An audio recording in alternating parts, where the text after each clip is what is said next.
Excited akong mamili ng gown para sa pupuntahan kong Christmas party kasi nga ang tagal-tagal ko nang hindi nararanasan 'to. Kaya naman pumunta kami sa Maharlika para mamili ng mga gown at kung ano-ano nga yung sinusuot ko kaso wala akong magustuhan. Pero si Patrick, ayan, nakapili siya kaagad ng susuotin niya.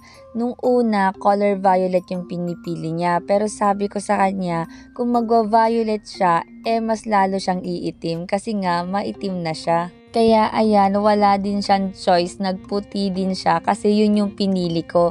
Tsaka mas malinis kasing tignan kapag puti yung susuotin namin. Ito yung una kong sinukat.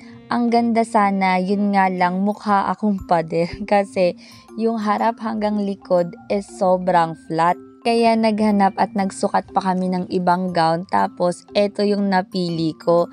Ang sabi ko habaan yung islit hanggang sa taas para naman mukhang sexy. Tapos yung presyo ng rent nila is nasa 1,500. Kapag naman dun sa panlalaki, nasa 1,000 pesos siya mula taas hanggang baba na yun.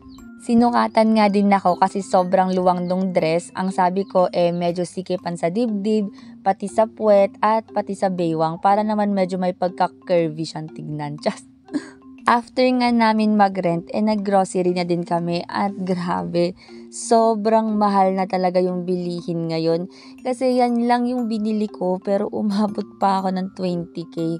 Wala na talaga akong masasabi sa Pilipinas. Grabe, sobrang mahal.